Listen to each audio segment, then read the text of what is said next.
Recruitment. All right, so this is the big section.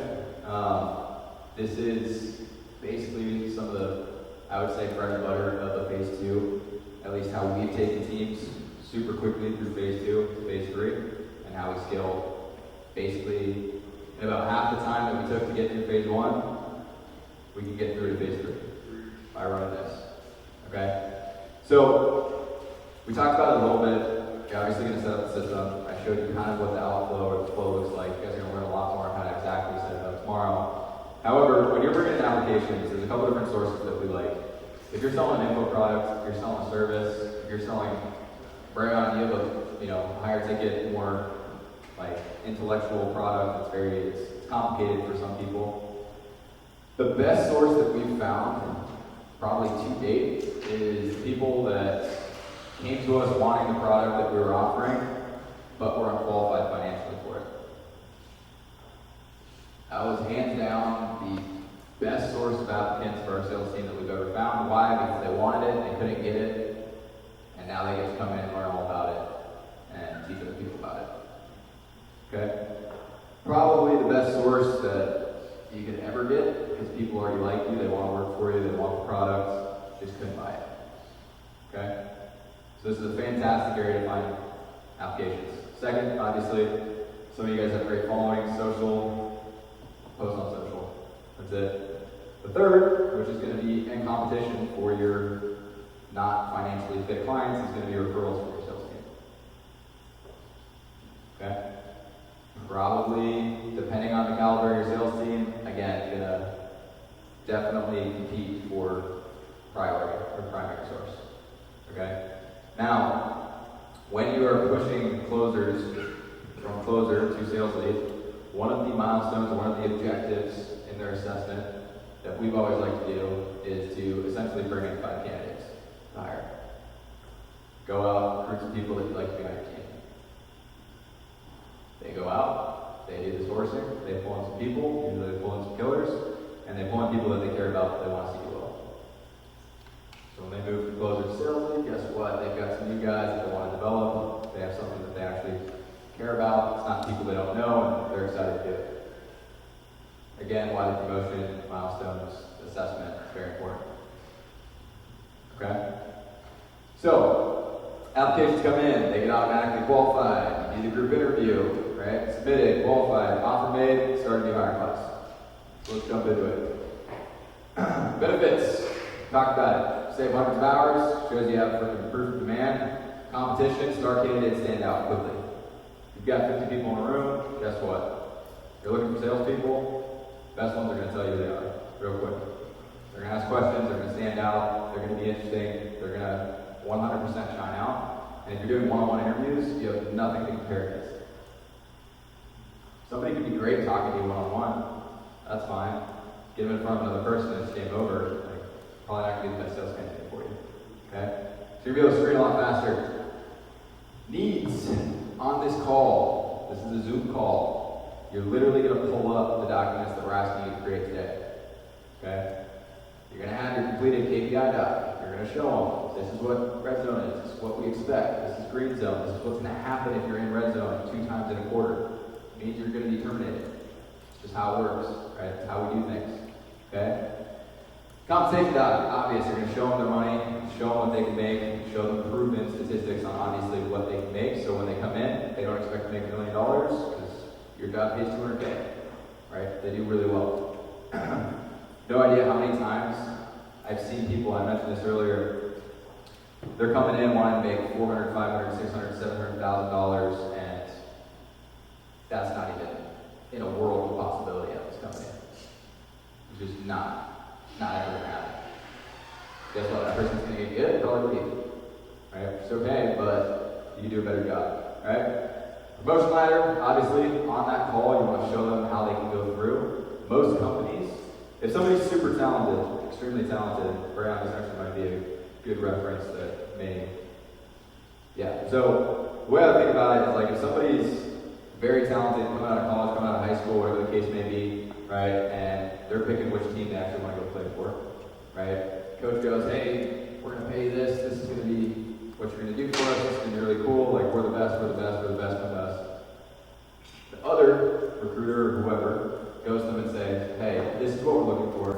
this is the opportunity we're hiring for. This is our plan to get you from here to here. We're looking for somebody that wants to run a team. We're looking for somebody that wants to grow fast.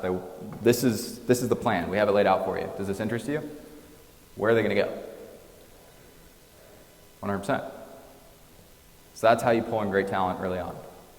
You give them a plan. Nobody else is going to give them a plan. This is what we're hiring for. We're cool. Come work with us. That's it. If you lay this stuff out in this group hire, every single time we've done one of these group hire rounds, and I don't know, Riley, if you can, the last time we did a group hire round, I think we had 100, 120 people, maybe 2 dropped off. I think it was 2 people dropped off. We had 100 apps after the call within the first 24 hours. Everybody wanted it. Not a single person there did not want the job. Why? Because we had a plan for them. Okay, so if you want to recruit, hire, and do it well, this is how you do it. You prepare for it. You don't just throw people into whatever you got. Create a plan for them. Okay? First, obviously, automate the screening. Okay? Group interview, like I said, go over expectations, requirements, company history, principles, KPIs, growth plan, promotion ladder, sales team member, testimonials, whatever you got. Okay? You're laying out the plan for them. This is your job to sell them on the opportunity. Okay? Group interview. You're going to ask candidates to submit a video app within 24 hours. Okay? You're going to drop the link on the call. You're not going to send it to them after. If anybody's sitting there with their screen off, they're going to miss it. Bye-bye. Okay? It's on the call at the end of the call. That's it. You're going to basically ask them why they think this is a good fit. Okay? Something, explain to me something hard that you've done that, you did well or you won at, right? Past history of winning, right? Give them an objection to handle. Handle this objection. Video shouldn't be more than 4 minutes, and if it's over, I'm not even going to look at it. 4 minutes, that's it. You're trying to see if they'll follow instructions. You're obviously putting them in a situation where they need to handle objections so you can see how they handle it, okay? And obviously, we're getting the information on why they want it so we can see how they stand up against everybody else. After the video apps come in, you're going to screen them, qualified candidates, move to a second group interview, more in-depth questions to ask the candidates, allow them to ask questions, and then afterwards, you review the group, send out the offer, okay? Sometimes they will ask you for one-on-ones. That's simple, very easy, okay? Success rates. So what we've seen out of this is when we hire a group of 10 in a group starting class, about 50% are within KPI about 60 days in.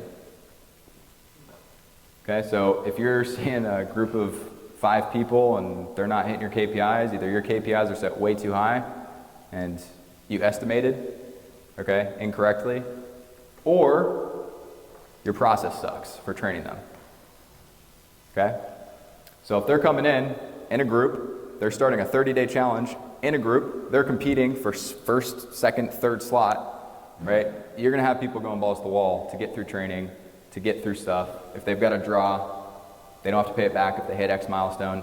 You're trying to see if people can step up and actually develop themselves with the material that you give them. Okay? And if they're starting in a group rather than one-on-one, right? If you're a solo going into a new job and you have nobody else to talk to about being a solo, it's pretty difficult, not very fun. If you go in with 10 people who are all trying to do the same thing, makes it a fun process. Okay? So this in phase 2 is massive. Okay?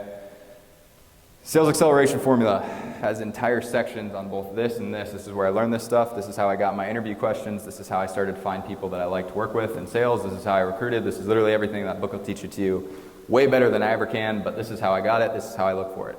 Okay?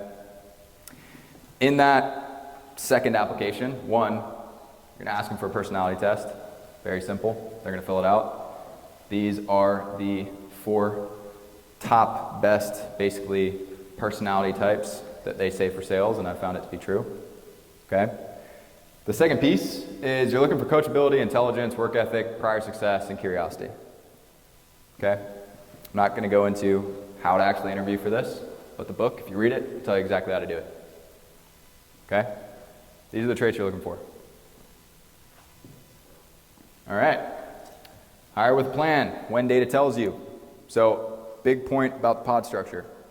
When you get your data, so when you first set up those KPI reports and you understand how many calls you got to make to connect with somebody, every time you connect with somebody, how many times that turned into a disco or closing call set or whatever the case may be, you're going to start to understand how many leads you need in, right, to sustain X amount of people. What happens is when people start to bring on salespeople, they just bring on, and then all of a sudden, their leads are spread way too thin. People are slowing down, they're pissed off, they're like, what's going on? And now you've got a pissed off sales team that's not making money.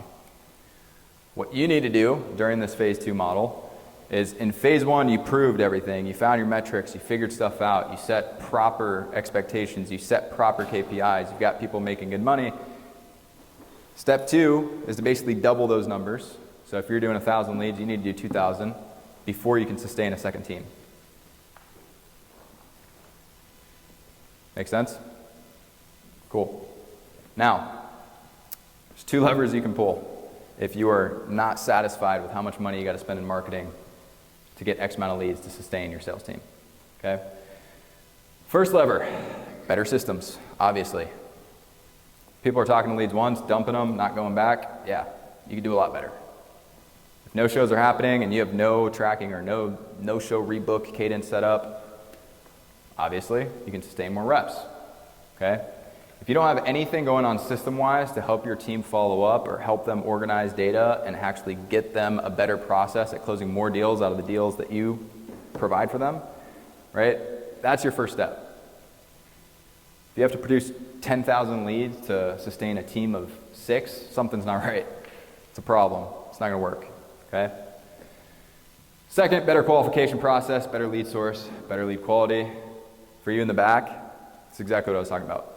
Figure out volume, start to slim down. Okay?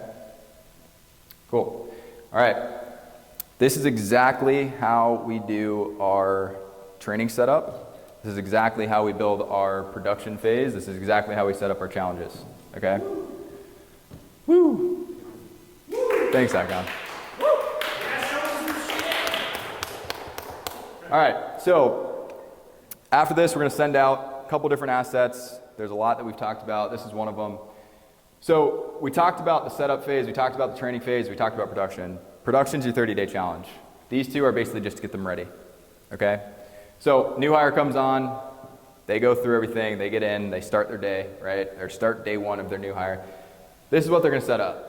Make sure they fill out onboarding step 1, submit new hire form, sign 1099, sign NDA, whatever the hell you've got done, right, that needs to happen, which should be taken care of by your system eventually, right? They get all the way through this, they complete all onboarding setup checks, task, point, whatever, it's a form, okay? They fill that out, guess what? Next piece gets delivered. Very simple, this is your training.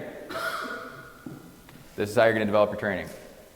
This is our products. This is company history. This is how to do XYZ. This is call recordings. This is script training. This is this. This is all the pieces that they need to be able to turn on leads. And that's on HubSpot? Yep. Yep. Well, it will be once you turn it in that. You got to start here. You go from spreadsheet to system, especially with training. It's easier to switch, adapt, and like do stuff. And actually, I don't know where Jesse is. He's back there. He's going to talk about a lot of this stuff on. And he just took us through this, which has been pretty amazing. However, he's going to talk about, like, if it works, don't change it, right? And start extremely simple. Over complexity means you're going to need to make more changes, which means if you start by taking your first shot at building a training and throwing it into an LMS, you take all the time to do like a whole bunch of extra crap for it. As soon as you get people into it, you're going to have to change it. You don't know what works yet.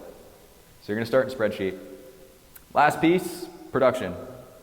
Very easy, right? Make your first 500 calls, check the box. 1,000, check the box. 1,500, check the box. 5 discos, 10 discos, 15, 5 strategy, 15, win 2 speedball rounds. Set first strategy, be the first one in your group to make a close. Show up to your first Zoom call with a weird hat, grow a mustache, like random stuff. You can go crazy with it. We've seen a lot of people do different, interesting things with this. But essentially, you're putting this on a challenge, and you're going to set up prizes for 1, 2, and 3, as long as your group's big enough, right? Prize, what we do is usually first place gets 50% of their first sale. So if you're selling a $10,000 product, everybody's going to want that, right? You could do something along the lines of, second place get small increase in commission, whatever the case, you can get creative with it. But you're putting them into a team-based, collaborative environment so they can produce, okay? What you're gonna notice is doing these things also takes a lot of the weight off of you, because if you don't have this stuff, they're coming in one at a time, whatever the case may be, everything's on your shoulders to develop this person, which you're not gonna be able to do because you've got a ton of other stuff to do. A general question about like Yeah. paying reps. Mm-hmm. Do you recommend do paying like a one time of the MRR or paying them monthly as the MRR starts to accumulate? Actually, I don't know where Connor is, but I know they switched to probably a similar model to what you guys are doing, and that's when they switched to. That's when they switched from commission to actual like salary plus commission and different bonuses and stuff. Is when they went to that model. Honestly, it just depends. I don't know enough about like account size and stuff along those lines, but I would say you guys have a pretty small team right now, right? So, Yeah, 6 sales reps. okay, cool. So you're gonna want to get them making money. That's the only way to bring in a lot of people into the team. And if your guys is, basically churn rates, whatever, X amount of stay time is X amount, whatever the case may be, and you know those numbers, which your company probably 100% does, I would pay more on the front end and not worry about the MRR as much. Yeah. Cool. Any questions on this, guys?